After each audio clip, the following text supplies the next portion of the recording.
it is laughable because I just saw the former deputy president, impeached deputy president, just chatted in quietly like a muchawi.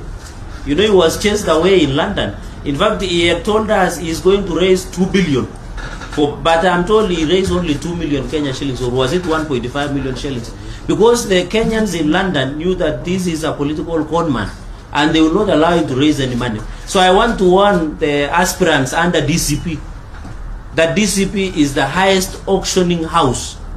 Even I've seen some of the Gitungatis like from Kirinyaga, Murango, I've seen Garungo Adangwa, the likes of Meto. All of them, they will have to buy the ticket. That ticket has been sold to the highest bidder. And as a government, Mount Kenya is a stronghold of UDA.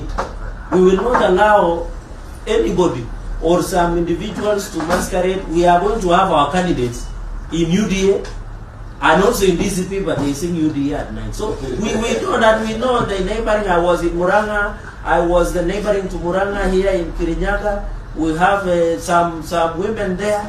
We must ensure we win. We must have people who are friendly. And after election, they'll come back home. They'll come back. So when I see people singing Kitungatis, like my friends from that region, following DCP, some of them want to be governors, some of them, I'm telling you, now that former impeached deputy president has failed to raise 2 billion in London, or was it 1 billion, they'll have to buy party tickets from DCP.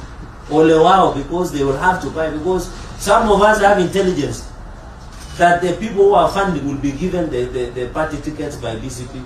And that is why he was shy today.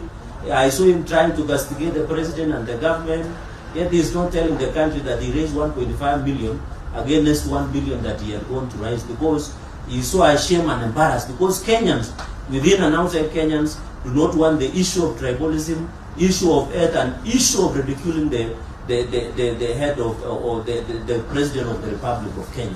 So I want to appeal to Kenyans as we go to electioneering period, please and please, don't be taken with this political conmanship, these briefcase political parties. And you have seen even now they have done changes in some of the leadership in their political party. You can tell this is a briefcase political party. So I want to tell my brothers, and I was in Muranga yesterday, and I want to confirm to the nation, the people of Mount Kenya, the people, I was in Muranga yesterday, we interacted with the locals. They will stand with the government of the day, and they will stand with UDA. All these others are noise from leaders who are busy. Mchana wanaongea hii, usiku wanasema hivi, and I think watanunua. You'll come and prove. Kama hujauza Wamunyoro sahi anauza kabisa, ni soko huru. In fact, that is what I want to call. Yani ni soko, ula anatoa pesa mingi ndio atapewa ticket.